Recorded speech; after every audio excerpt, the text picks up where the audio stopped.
Hello everyone, I am Medic Kirby, and welcome to my channel, The Commander Tavern. The Commander Tavern is a channel dedicated to my favorite Magic the Gathering format.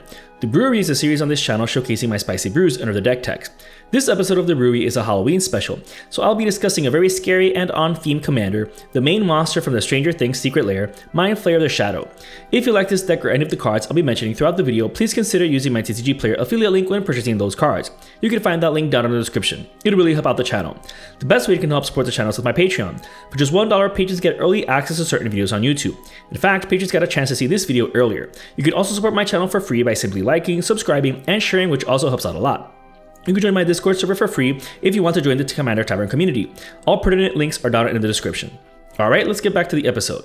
Mind Flayer is a 9/9 enchantment horror for 4 generic and 3 black. However, Mind Flayer isn't always a creature. It has a clause similar to the Thorosian gods in that it's not a creature until a condition is met, that condition being controlling 3 or more permanents you don't own. Fortunately, it has a built-in ability to steal things.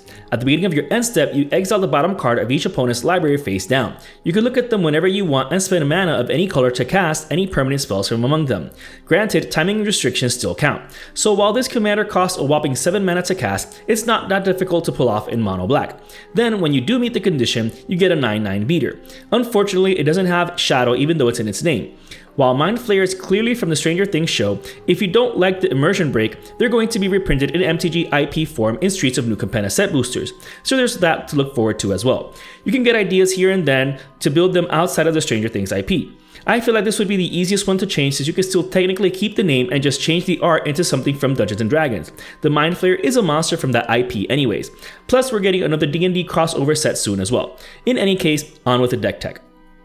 While the Mind Flayer would be enough to steal things from opponents, it takes a while to get it done. First off, it costs 7 mana and then you have to cast what you're exiling from the bottom of their decks. Fortunately, there are faster ways of getting the Mind Flayer online by conventional thievery. Let's start with grave robbing effects. Chainer, Dementia Master, and Geth, Lord of the Vault, are repeatable ways of stealing creatures from graveyards, while Geth can also steal artifacts. On top of that, Geth also mills that opponent, filling their graveyard with even more goodies for us to steal. Chainer has the slight upside of only requiring triple black and 3 lives to reanimate a creature from any graveyard, including our own, and then pumping those nightmares +1/+1. However, if Chainer leaves the battlefield, then you exile all nightmares, so be careful.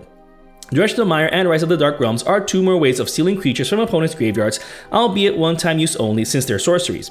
That being said, for the mana cost, we're potentially getting enough creatures to get Mind Flayer online.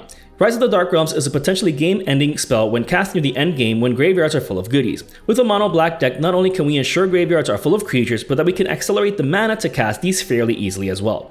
Draugr Necromancer, Gisa Glorious Resurrector, and Grave Betrayal are more recurable grave robbing effects but via triggered effects. The creature has to die when these are on the battlefield. However, once they do, we can steal them for free with the last 2 cards. The Necromancer doesn't steal it outright, but at least it exiles it and we get an opportunity to cast it from exile later on.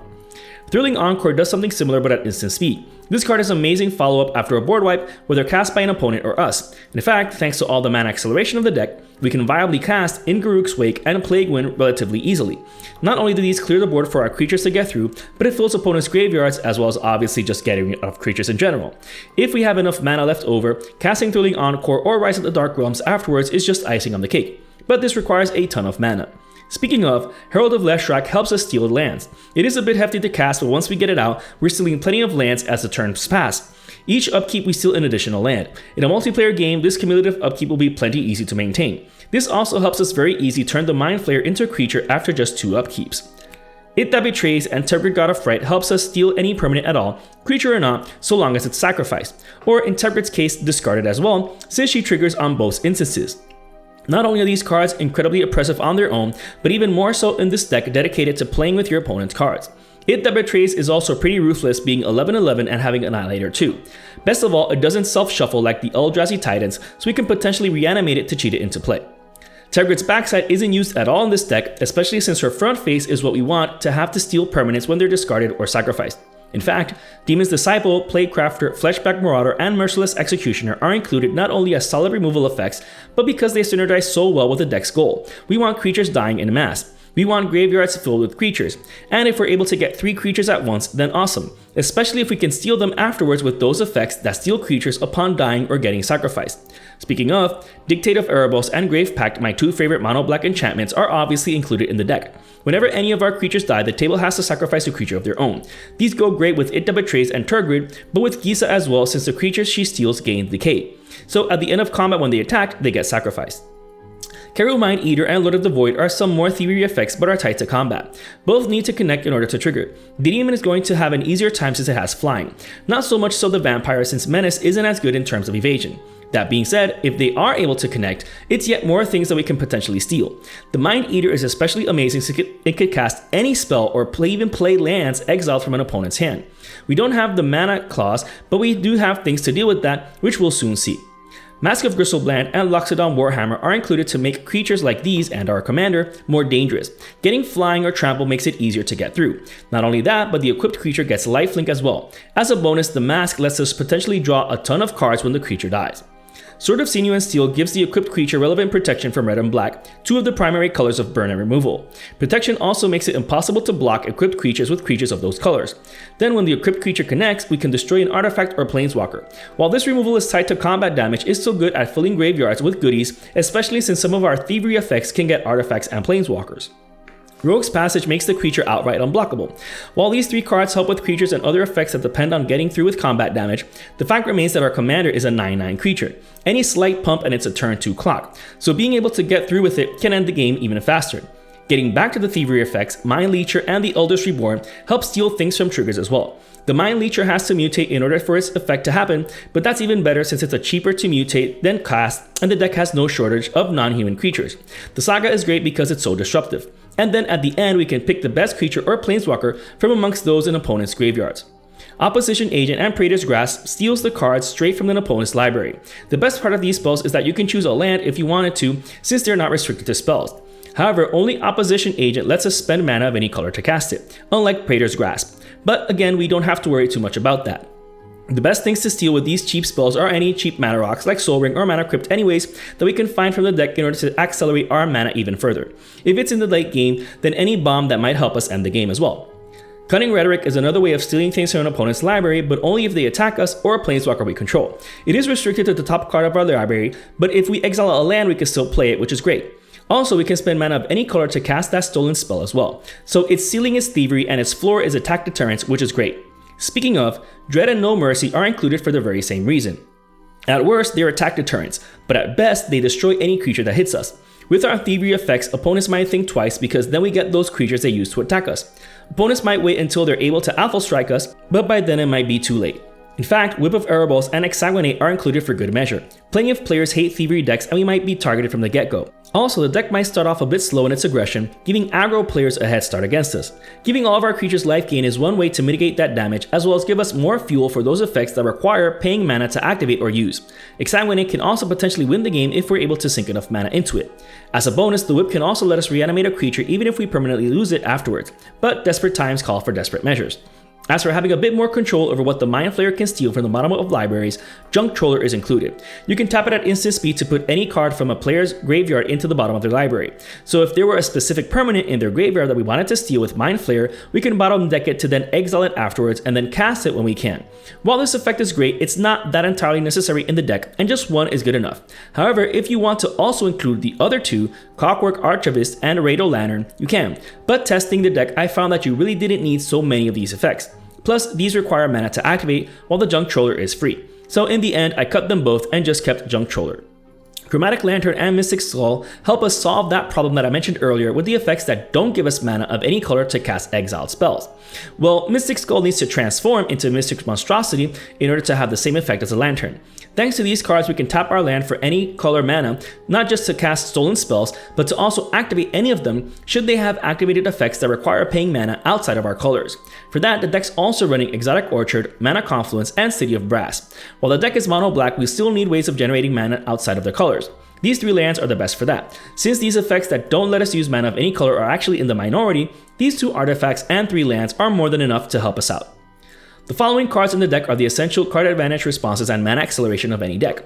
The mana acceleration of this deck is vital to its performance, so stick around until the end to see how we get it done. As for the interaction, the deck's running Roundering Archaic. Not only will this make opponents' counterspells cost 2 more to cast because if they don't pay the tax, we can just copy it and counter their original, but we can also copy any other instant or sorcery they cast that they don't pay the tax for. While incredibly favorable in a Thievery deck like this one, it also serves as a stacks piece as well as slight counterspell prevention. This card is so good that its backside is, for all effects and purposes, non-existent. I have yet to find a situation where I'd cast Explore the Vast Lands over Wandering Archaic in this deck. Commander's Plate, Lightning Greaves, Swiftfoot Boots, and Champion's Helm are here to protect our commander for when it does get online. A 7-costed commander is quite the pain to recast multiple times in a game. Fortunately, the deck isn't that dependent on it anyways, so these equipment can also be used to protect more important creatures in the meantime, especially the legendary creatures, although the Plate and Helm are predominantly for the Mind Flayer. As for card draw, the deck's running Villas Broker of Blood and Necropotence.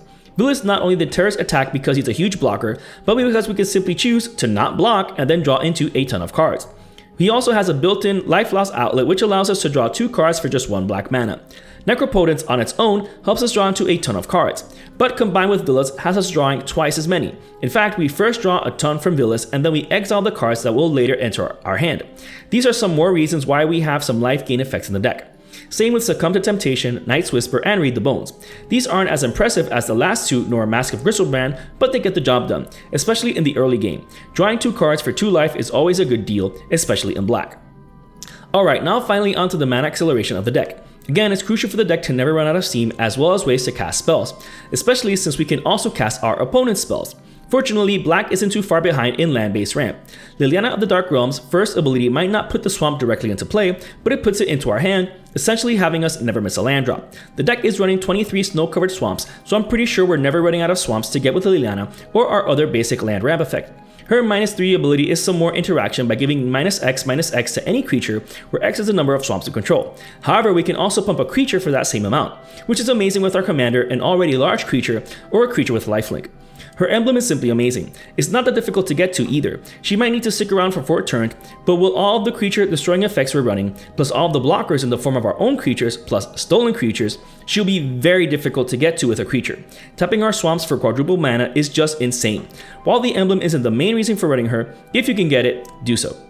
Burnished Heart is some actual land ramp since the 2 basics it gets enters the battlefield from our library, albeit tapped. That being said, this card is also amazing in other ways in this deck. It can be reanimated to be reused, and since it self-sacrifices, it'll also trigger Dictate of Erebos or Grave Pact to really be a nuisance to opponents. So good.